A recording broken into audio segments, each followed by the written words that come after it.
Hey everybody, Christopher Odd here, here to talk about XCOM 2 and the new season. It's going to be very, very different. You'll probably notice just from what's on the screen right now. This is going to be a co-op campaign with myself and my good friend Marbozir, who I have with me here. Hi everyone. So if you don't know who Marbozir is, you're probably crazy. I'm sure you guys all know who Marbozir is. He's a very, very good XCOM 2 and just general strategy game player. And we decided to try our hand at a co-op campaign. So we're going to cover off a couple of things really quickly in the next 5 minutes or so. I'm going to share with you the way to upload your character to the character pool for the campaign. We're going to share the mod lists. We're going to explain when the campaign is starting and how the episodes are going to go after that. So the first thing I'll explain is the website. It's really easy. It's just ChristopherOdd.com. You'll be taken to this splash page, and all you need to do is drag your character pool bin file here. If you don't know how to export from your character pool, then you can search my channel. There's a bunch of videos I've made on how to use your character pool. But my advice to you guys would be to strip out a lot of your cosmetic mods and only use the mod list that we are currently using. In terms of cosmetics, you really want to keep it simple so that your character is displayed correctly. The next thing is... you need to be careful to not create a pool without a soldier, like an empty pool, because it's kind of easy to do that. Yeah, the website will actually, if that happens, the website will parse that. It'll detect when there's an empty pool. But that is correct. A lot of people have uploaded empty pools in the past, so just keep an eye on that. Marbs, you want to talk about the mod list a little bit? I've got it showing here for everybody. Yeah, so we will have the mod list linked in the video description. And from the major mods that we are using, there's a Better Advent. I'm sure a lot of people are familiar with it, but for those of you who aren't, a Better Advent does two important things. First, it changes enemy behavior.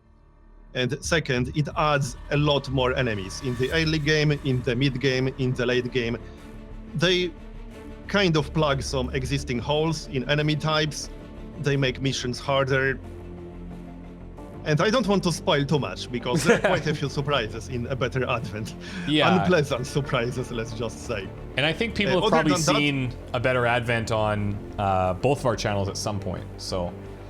Yeah, we are also using Grammy's loot mod, which we both used extensively, myself and Chris. So I'm sure both my viewers and your viewers are very familiar with that one. Yep, big time. And it's one of my favorite mods, I have to say. Yeah, you know what? There's a love-hate for a lot of people. You either love it or you hate it. But I think it adds like kind of a new excitement. Like every time you're opening the loot boxes, I find that the weapons are diverse enough where, you know, it actually matters what kind of loot you get, so I like it for that reason. And sometimes you have to really think whether you want to sacrifice research time to open logboxes. Yeah. Because I almost lost campaigns because I wasted too much research time on opening logboxes. Oh, you know what? That reminds me. We were talking previously about having each soldier have their unique soldier loadout, which means once we assign them a weapon, we can't swap it around to give to other people. Did you want to stick with that, or what are your thoughts? We could give it a shot. Yeah, let's do it. Okay. We might want to add one soldier to the base squad size then. Yeah, we can chat about that and figure that out, but I think that would be a unique little twist. So we are also using all the Long War mods except Leader Pack. I think that's fairly standard for both of us. Yeah, agreed. Quite a few cosmetic mods, some interface mods that, again, we both use frequently. We've added the Rogue class. So... Oh yeah, the Rogue class, which is, in my opinion, one of the best balanced standalone class mods, easily. Yeah, I agree. And we also use Squad Notoriety, which is kind of a different take on fatigue. A more interesting, in my opinion at least, and I've played it, it's new for Chris. And what it does, like the short version of what it does, is that it penalizes you for bringing the same soldiers to a mission over and over. But it doesn't physically prevent you from doing it. So unless your guy is wounded, then obviously you can't bring him. But if he's not wounded, you can bring the same soldier over and over if you feel like you have to. But you will get increasingly challenging penalties. So at first, enemies will get extended vision range so that they will spot you more easily. Then they will get reinforcements. Then they will get stronger reinforcements and even bigger detection radius. So it's up to you. It's a pretty interesting mechanic. It's best if you see how it works in practice. It's hard to explain it. Yeah, I think it'll be cool. Showing how it works. It's like one of those overarching like campaign impact mods. Yes, and one of my favorite parts of that mod is that unlike fatigue, it actually affects your tactical decisions sometimes, because if you kill civilians during missions that aren't retaliation missions, you will get increased notoriety from that. So it actually affects your decisions in some situations. I like that. Any others that you think we need to talk about? I think the rest are pretty straightforward.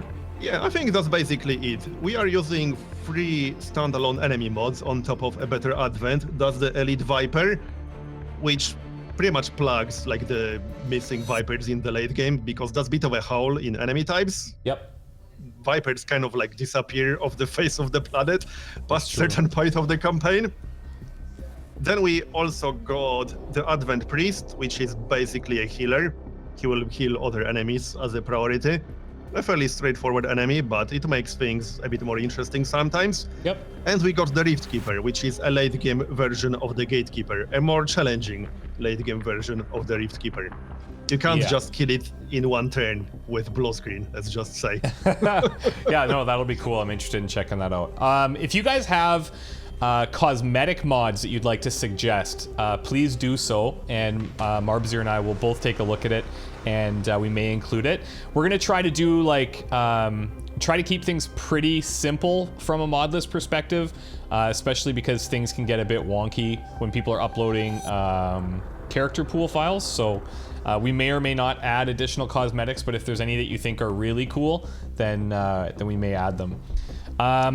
I'll maybe explain how the episodes are going to work, Marbs, and then we can wrap it up if that works. All right, sounds good. So our first episode is going to be this Sunday. That is Sunday the 8th of January. And what we're going to do is we're actually going to do a screen share, Marbozir and I, and we're both going to do the Gatekeeper mission together, which is going to be, I don't know how that's going to go. Probably going to be a super disaster, but it should be fun. Probably. We will upload that video to both of our channels on Sunday. And after that, we will be alternating channels for every mission. So on the Monday, maybe I will do a mission, and then I'll set up the squad and everything for the following mission. I will then pass the save file over to Marbozir, who will have that ready to go on his channel for Tuesday, etc., etc. I'm looking forward to it. It will be interesting to play with the other person's squad setup. Yeah, well, that's just it, right? Because so, I'm sure we have our own quirks and preferences when it comes to soldier loadout. I'm pretty much just going to try to screw you over the whole time. So, no, I'm just kidding. Marbozir is a very good player, guys. If you haven't checked out his channel, like, please go and do it, because it's he's very, very good at XCOM. Like, I make a lot of questionable decisions. Marbozir makes significantly less questionable decisions, so you should check it out. But I think it's going to be fun. And for those of you on my end of things, if you're not familiar with Christopher Odd, then you should definitely go check him out. And if you're not familiar with him, what the heck is wrong with you? For a few laughs, you know, come over and have a good time. But yeah, this is going to be fun. I don't think anybody's done like a really in-depth co-op campaign. We know that there are co-op mods that, in my opinion, aren't that polished yet, so we're not doing those. We're just going to toss the save file back and forth and hope for the best. But I think it should be fun. I'm really looking forward to it. And I think we probably wrap it up here. And you guys can go upload your character pool files if you want. Yep, sound good? I'm looking forward to it as well. Cool. Sounds good, guys. Have a good one. We'll see you soon. See you soon. Bye-bye.